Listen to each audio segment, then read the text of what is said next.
کہ ہماری حکومت کا مسلسل یہ ایک کیمپین رہا ہے، ایک جدوجہد کہہ لیں، جدوجہد رہی ہے کہ الیکشنز، چاہے وہ جنرل الیکشنز ہوں، چاہے وہ سینٹ کے الیکشنز ہوں، چاہے وہ بلدیاتی انتخابات ہوں، جو بھی انتخابات ہیں، خاص طور پہ جو جنرل الیکشنز اور سینٹ کے الیکشنز، ان کو بہت ہی شفاف طریقے سے ہونا چاہیے، کیونکہ پرائم منسٹر صاحب نے یہ بھی کہا کہ 1971 کے بعد جو بھی الیکشنز ہوئے ہیں ہمیشہ اس پہ لے دے ہوئی ہے، اور اس کی اوتھینٹسٹی کے بارے میں، اس کی غیر جانبدار شفافیت پہ ہمیشہ کسی نہ کسی نے ضرور اعتراض کیا ہے۔ تو اس مسئلے کا حل ہونا چاہیے۔ یہ ایک ایسا مسئلہ ہے جس میں کہ تمام لوگ،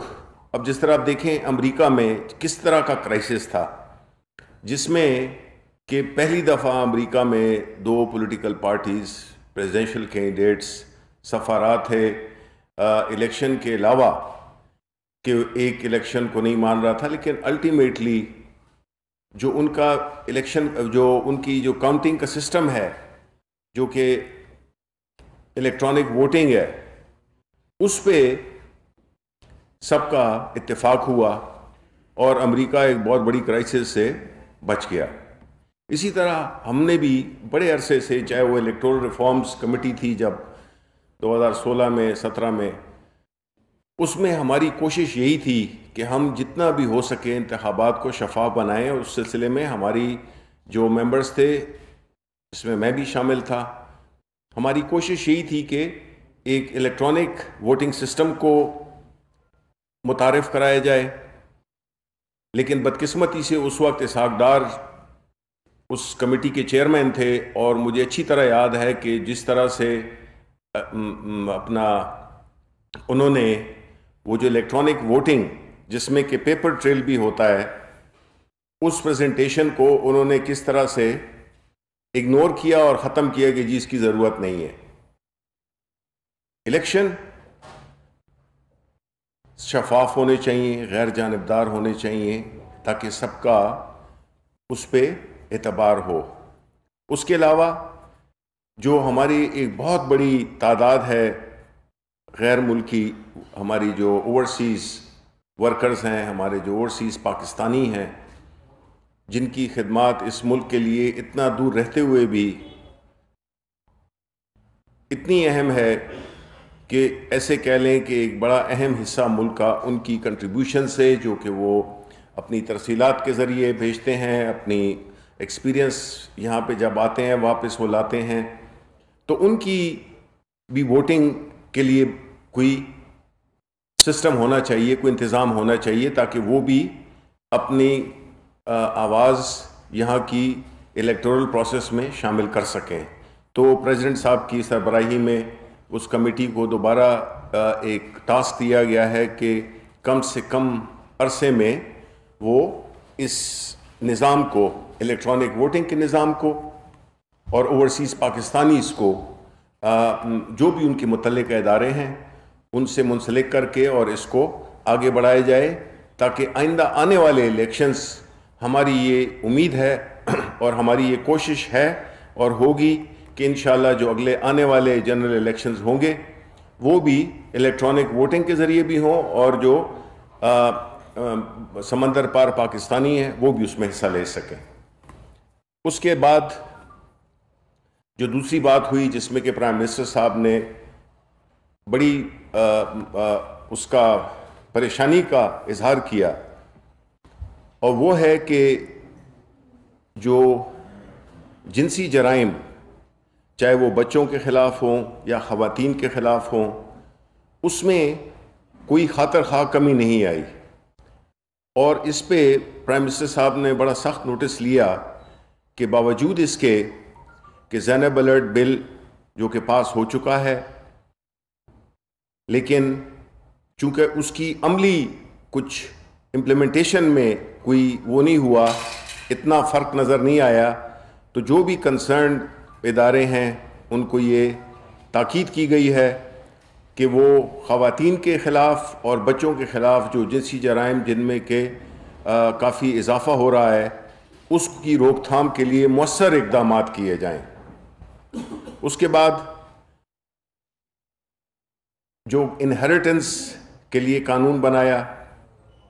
اور میں یہ کہتا چلوں کہ جی یہ اس میں سب میڈیا کا بھی بڑا ہاتھ ہے اور بہت بڑا رول ہے کہ اس سلسلے میں زینب الرٹ بل کے سلسلے میں آپ آگہی دیں اور اس کو آپ زیادہ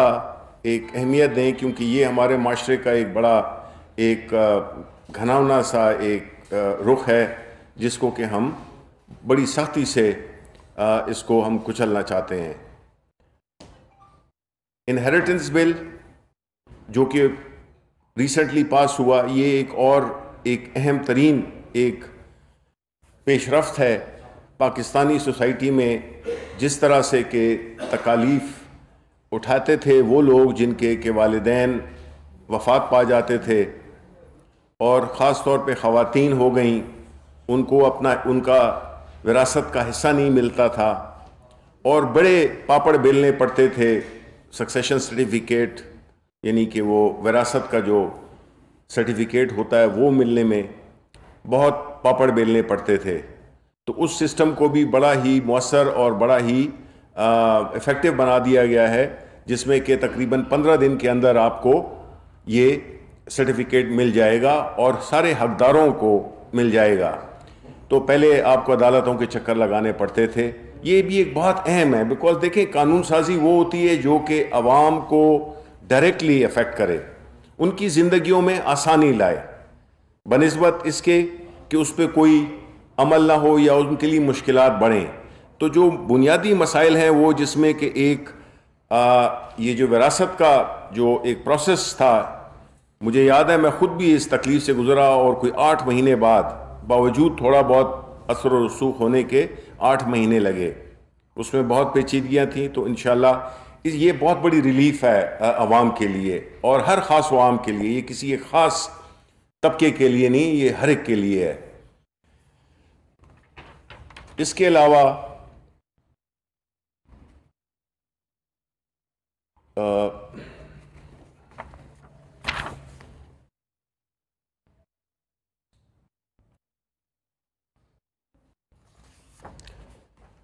جو سینٹ انتخابات آ رہے ہیں، آپ کو معلوم ہے ہماری پوری کوشش ابھی بھی جاری ہے، سپریم کورٹ میں بھی اس میں بحث ہو رہی ہے۔ بنیادی مقصد ہماری پارٹی کا کیا ہے، وہ جس طرح میں نے پہلے کہا کہ الیکشنز کو شفاف ہونا چاہیے، اور وہ پارٹیز جو کہ اس کا ساتھ نہیں دے رہی، جو اس کی مخالف ہیں، وہ پاکستانی قوم کو پتہ چل گیا ہے کون چاہتا ہے کہ الیکشن اہلیت، قابلیت اور منصفانہ طریقے سے ہوں، اور کون چاہتا ہے کہ وہی پیسے کا زور والے لوگ آئیں اور وہ سینٹ میں ممبر بن سکیں۔ لیکن یہ جو ہماری کوشش ہے یہ انشاءاللہ جاری رہے گی، اور ہم امید یہی رکھتے ہیں کہ وہ دن آئے گا ان قریب جس میں کہ یہ جتنے بھی الیکشنز ہیں اس میں کوئی یہ نہیں سوچے گا کہ اس الیکشن میں پیسہ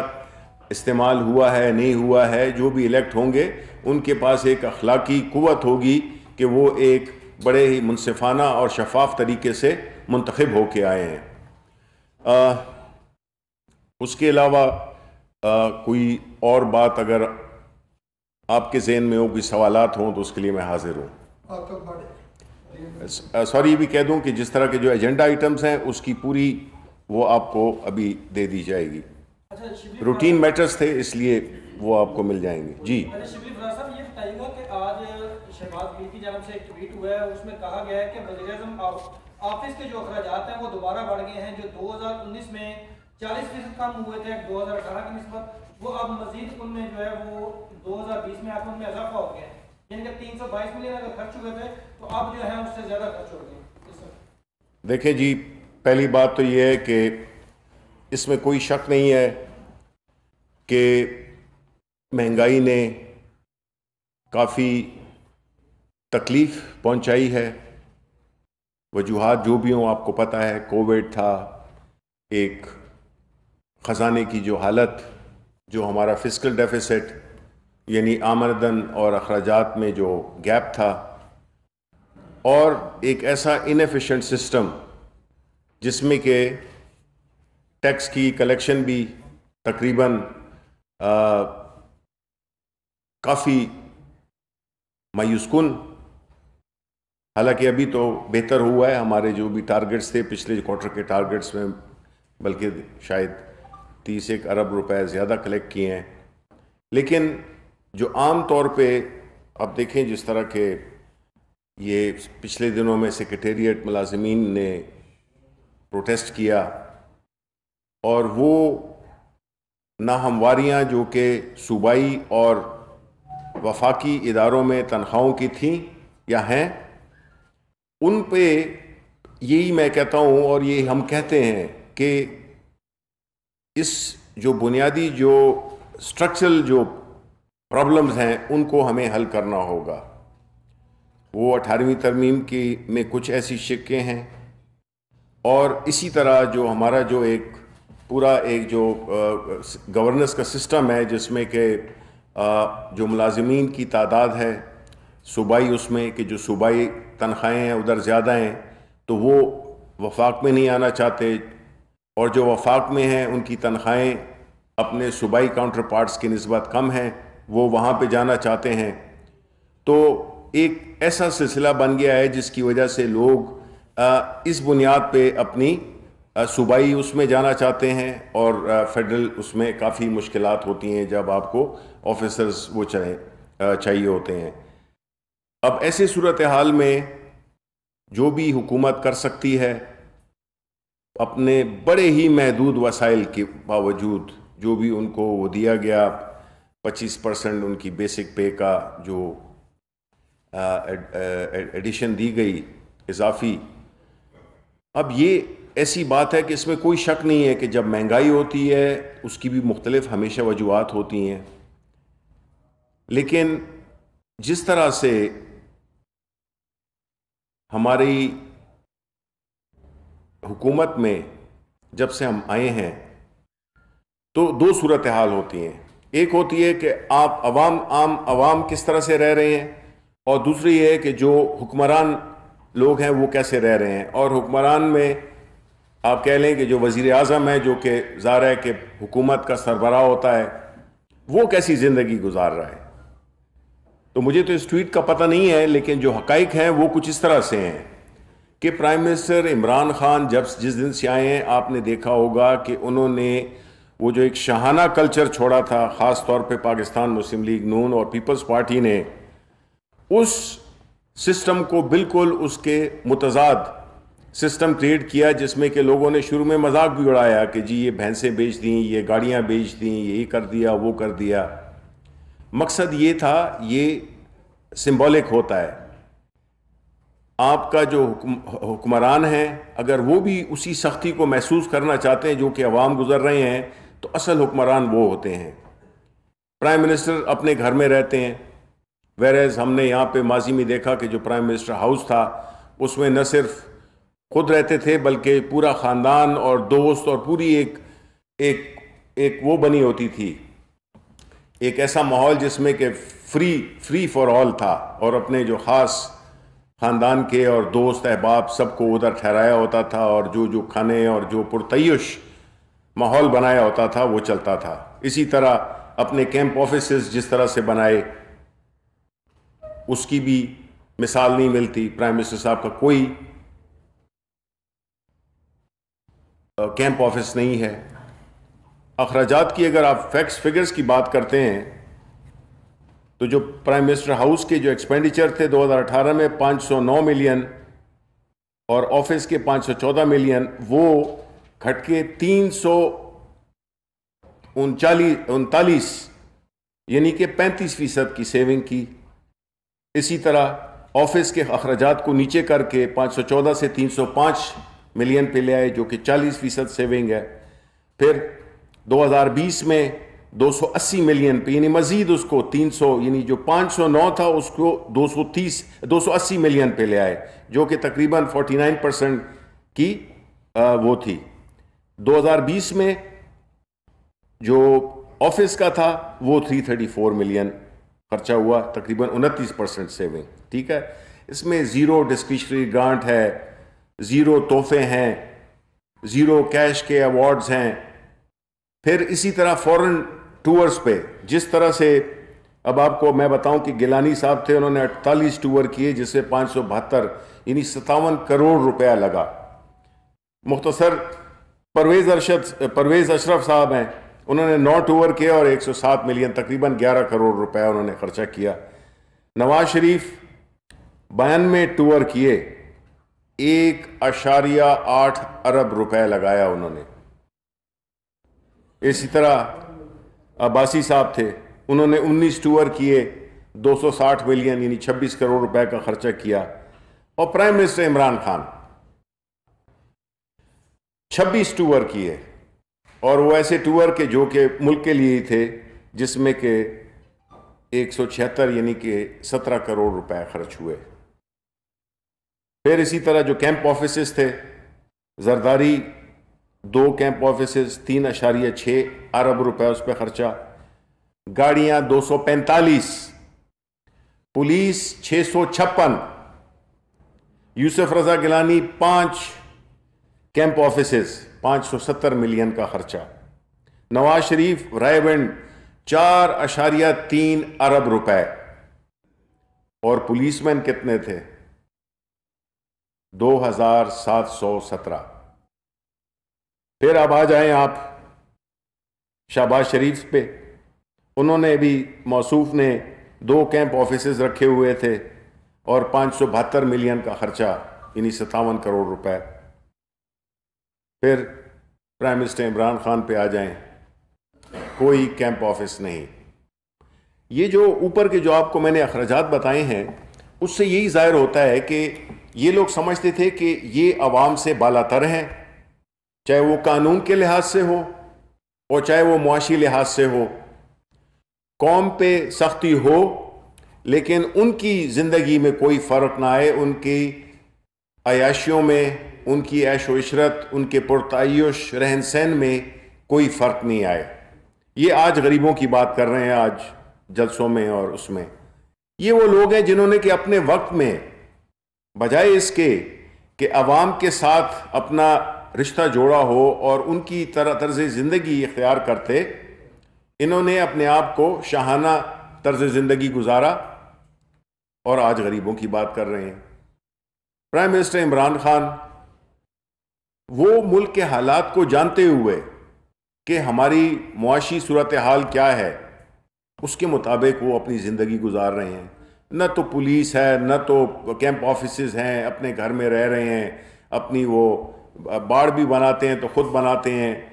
اس طرح کا اس کا مقصد یہی ہوتا ہے کہ میسج کیا ہے کہ اگر عوام سختی میں ہے تو پرائم منسٹر جو ہے وہ پرتعیش زندگی نہیں گزار رہا، وہ بھی ایک عام زندگی گزار رہا ہے، ایک عام زندگی گزار رہا ہے جس میں کہ کوئی، اب تو ہم پہ وہ بھی ہوتے ہیں کہ ہم جاتے ہیں کیبنٹ میں، ابھی میں کیبنٹ سے ہو کے آ رہا ہوں، کوئی کھانا نہیں، بہت ہے تو چائے کا کپ ملتا ہے اور 2 بسکٹ مل جاتے ہیں. اس سے یہ نہیں ہے کہ پاکستان کا قرضہ معاف ہو جائے گا. اس میں جو اصل چیز ہے وہ یہ ہے کہ آپ میں یہ احساس ہونا چاہیے کہ آپ ایک غریب ملک ہیں یا غریب کر دیا گیا ہے، آپ کو مشکل ہے. تو ایسی صورتحال میں ہر ایک نے جو ہے نا اس نے اپنی قربانی دینی ہے، اپنا حصہ ڈالنا ہے اور اخراجات میں کمی لانی ہے. جی سر 2-3 چھوٹے سوال ہیں. ایک تو آج سپریم کورٹ میں سماعت ہوئی ہے، الیکشن کمیشن نے اپنا ریوائز جواب جمع کرایا ہے، کہ آپ کی رائے چاہیے. اس پہ انہوں نے بڑے واضح طور پر میرے پاس ریٹن ہے، لکھا ہوا ہے کہ یہ جو صدارتی ریفرنس ہے یہ آئین کے خلاف ہے، ٹوٹلی الٹرا وائلر لکھا ہوا ہے کانسٹیٹیوشن کا، اور اس کو واپس بھیج دیا جائے، اس کی ضرورت نہیں. ایک تو اس پہ اپنی رائے دے دیں. دوسرا ایک رائے اس پہ چاہیے کہ ایک اگر کان قومی اسمبلی ہے وہ عوام ذری سے نائل ہو جاتا ہے تو عوام بالا میں وہ کیسے حل ہو جائے گا؟ میں بات کر رہا ہوں فیصل واڈا صاحب کی. فیصل واڈا کو ٹکٹ دینے کا کیا جسٹیفیکیشن ہے؟ تیسرا سر ایک اور سوال ہے بڑا امپارٹنٹ. کوئی 3 ہفتے سے ایک اسمبلی پرائم منسٹر کے پاس گئی ہوئی ہے گریڈ 19 سے 21 کے 100 سے زائد افسران کی پروموشن کی، جو وزیر اعظم کی طرف سے قائم کیا گیا سلیکشن بورڈ نے بھیجا ہے. تو اس میں تاخیر کی وجہ کیا ہے؟ پرائم منسٹر ہمیشہ ہوتا تھا ایک ہی دن میں سائن ہو جاتا، اب 3 ہفتے ہو گئے ہیں، لوگوں میں پریشانی بھی ہے، افسران میں کہ پتہ نہیں کیا ہو رہا ہے، وہ بھی پلیز نہیں۔ تو آپ ان کی پریشانی کا اظہار کر رہے ہیں، ٹھیک ہے۔ دیکھیں، آپ کو پہلا جہاں تھا آپ کا پہلا سوال تھا کہ الیکشن کمیشن اور سپریم کورٹ، ظاہر ہے کہ یہ چیز عدالت میں زیر بحث ہے، اس وقت اس پہ کوئی کامنٹ کرنا میرا خیال ہے کہ بنتا نہیں ہے، اور خاص طور پہ میرے جیسے شخص کا یا آپ کا، کہ ہم قانون کے ایکسپرٹ نہیں ہیں۔ عدالت میں جو بھی ڈسکشن ہوگی، جو بھی فیصلہ ہوگا، روز ڈیولپ ہوتی ہیں چیزیں، آرگومنٹس آتے ہیں، آرگومنٹس آتے ہیں۔ دوسری بات ہے فیصل واڈا صاحب کی، دیکھیں یہ جب تک کوئی قانونی فیصلہ نہیں آتا، یہ پارٹی کا ایک کوشش ہی ہوتی ہے کہ جب وہ سینٹ میں یا اسمبلی میں جب بھی کوئی کینڈیڈیٹ میدان میں اتارتی ہے تو وہ سینٹ میں ہمارے پاس شاید اتنے بولنے والے نہیں ہیں جتنے کہ ہمارے پاس ہونے چاہیے، اور ان کی ایک یہ خصوصیت ہے، تو یہ سمجھا گیا ہے کہ بہتر ہے کہ ایک ایسی جگہ پہ جہاں پہ کہ اتنے بولنے والے لوگ نہیں ہیں تو اس کو بھی شامل کیا جائے، تو جو بھی قانون کا اور اس کا وہ ہوگا وہ تو دیکھا جائے گا۔ اور تیسری بات جو آپ نے کی ہے اپنے 100 اوور جو بھی سلیکٹڈ آفیسرز ہیں، پروموٹڈ آفیسرز ہیں، بالکل ان کا ہوگا، کئی دفعہ 2-3 ہفتے کی دیر ہو جاتی ہے، لیکن اس میں کوئی پریشانی کی بات نہیں ہے۔ اصل بات تو یہ ہے کہ وہ لوگ پروموٹ ہو گئے ہیں، ان کا بورڈ ہو گیا ہے، تو انشاءاللہ ان کو جلدی ان کو خوشخبری ملے گی۔ 2014 کے دھرنے سے یہ الیکشن ریفارمز کی بات پی ٹی آئی کرتی آ رہی ہے جی، پوچھنا یہ تھا کہ چلیں اس وقت تو آپ اقتدار میں نہیں تھے، اقتدار کے پہلے 2.5 سال میں جو گزرے ہیں تقریباً، اس میں گورنمنٹ نے کیا ایکشنز لیے اور کیا چیزیں وہ لے کر آئی کہ الیکشن ریفارم کے حوالے سے، کیونکہ ساری تیزی ابھی سینٹ الیکشن سے پہلے دیکھنے میں آ رہی ہے۔ سپریم کورٹ بھی آپ ابھی گئے ہیں، باقی بھی ریفارمز جو 26 امینڈمنٹ ابھی پارلیمنٹ میں لے کے گئے ہیں، یہ ساری تیزی الیکشن سے پہلے ہی کیوں ہو رہی ہے؟ یہ 2.5 سال پہلے بھی ہو سکتی تھی، کیونکہ 2014 سے آپ اس کے اوپر بات کرتے آ رہے ہیں، اور پرائم منسٹر کلیئر ہے، اس وقت سے لے کر اب تک یہ ڈیمانڈ تھی کہ ہم الیکشن ریفارمز کرنا چاہتے ہیں، جی۔ تو اس میں تاخیر کیوں ہے اور 2.5 سال میں آپ نے کیا کیا؟ دیکھیں ہم نے تو آپ کو یاد ہوگا کہ جب یہ الیکٹرول ریفارمز کمیٹی بنی تھی، اس میں 4 ممبران تھے، شری مزاری، عارف الوی صاحب، شفقت محمود صاحب اور میں تھا۔ اس میں تو جو بھی ہوا سو ہوا، الیکشن اس کے مطابق ہوئے، ہمارے ڈسینٹ نوٹس بھی وہاں پہ پڑے ہوئے ہیں، جن اسپیشلی جو اوورسیز پاکستانیز اور الیکٹرانک ووٹنگ کے سلسلے میں۔ اس کے علاوہ دیکھیں ہماری تو یہی کوشش رہی ہے کہ یہ الیکشنز، یہ اتفاق ہے، اتفاق بھی ہے، اور کوئی بھی اچھی بات یا اچھا قانون آپ کسی بھی وقت پاس کریں، وہ آپ کو پتہ ہے کہ ہماری مجبوریاں کیا تھیں اور کیا مجبوریاں ہیں، جو کہ انشاءاللہ اب ریزولو ہو جائیں گی۔ وہ یہ تھا کہ جی پارلیمنٹ میں ہمارے پاس وہ نمبرز نہیں ہوتے تھے جس کی وجہ سے ہم کئی بل پاس کرا سکیں۔ یہی ہوتا تھا کہ یہ تو آپ کو اب پتہ چل گیا ہوگا جی، اس الیکشن، یہ سینٹ الیکشن کا جو ایک سامنے آیا ہے وہ یہی ہے کہ اپوزیشن نہیں چاہتی کہ الیکشن شفاف طریقے سے ہوں، نئے طریقے سے الیکٹرانک ووٹنگ ہو، کہ ہر انتخابات میں اس قسم کی باس نہ ہو، اور جو شخص ہے جس کے پاس پیسہ ہے، دھونس ہے، عہدہ ہے، وہ ہے، وہ اس کی بنیاد پہ الیکشن لڑے۔ تو ہماری تو کاز یہی رہی ہے اور ہم یہ کرتے آئے ہیں، اور ابھی ہمیں تو اس پہ حیرانگی بھی ہے، لیکن اتنی حیرانگی بھی نہیں ہے کہ اس میں کیا اعتراض ہو سکتا ہے کسی کو، اپوزیشن پارٹیز خاص طور پہ، کہ جب ان کا بھی موقف یہی رہا ہو اور موقف یہ ہے، لیکن مخالفت برائے مخالفت، بیکاز اس وقت تو انہوں نے جب یہ کہا تھا کہ وہ اس کے حق میں ہیں،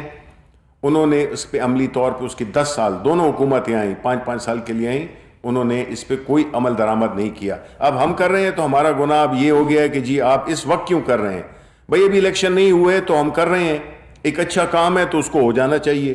لیٹ ہوئے تھے اس کا مطلب یہ تو نہیں ہے کہ اب بالکل نہیں کرنا۔ تو اس میں جو ہے نا اپوزیشن کی جو ایک بڑا متضاد سا منافقانہ رویہ رہا ہے قانون سازی کے بارے میں، ڈیموکریٹک سسٹم کو اسٹرینتھن کرنے کے، الیکٹورل پروسیس کو زیادہ شفاف اور افیکٹو بنانے کا، زیادہ انکلوسیو بنانے کا، پارٹیسپیٹیو بنانے کا، وہ جو ہے تو اس کے یہ ان کو سوٹ نہیں کرتا، اس لیے وہ اس پہ جو ہے تو اپنے آپ کو اس میں کئی وہ لیت و لال سے کام لیتے ہیں اور اس کی مخالفت کرتے ہیں۔ لیکن جنوری 2020 میں آپ نے کیبنٹ سے یہ ساری چیزیں اپروو کر لی تھی، میں کہتا ہوں 1 سال اور لگ گیا اس کو جی سپریم کورٹ جانے میں، اور آپ نے یہاں تک جو چیزیں لائیں اس میں بھی تو ڈیلے بہت ہو گیا نا سر۔ ہاں جی، دیکھیں اصل میں اس میں بڑی چیزیں ہوتی ہیں، اس میں یہ ایک بڑا کٹھن کام ہے، چاہے وہ الیکٹرانک ووٹنگ ہو، اوورسیز کے اس کے میکنزم بنانا، نادرا کے ساتھ لنک اپس، مطلب ہے اس میں بہت سی چیزیں ہوتی ہیں، اتنے مسائل ہوتے ہیں کہ ان کو حل کرتے کرتے ہم یہاں تک پہنچے ہیں۔ تو یہ نہیں ہے کہ جی صرف کابینہ نے فیصلہ کر دیا تو وہ کام ہو گیا، یہ کن فیکون نہیں ہے، اس میں ایک کٹھن مرحلہ ہے جو کہ انشاءاللہ ہماری جس طرح میں نے آپ کو پہلے بتایا کہ ہماری انشاءاللہ کوشش ہوگی کہ جو اگلے انتخابات ہیں، اور وہ ہم ابھی سے، اسی لیے میں نے بتایا کہ پرائم منسٹر صاحب نے اس پہ بڑا زور دیا ہے کہ اس پہ ہم نے ابھی اسی طرح سے کام کرنا ہے جیسے کہ کل الیکشنز ہو رہے ہیں۔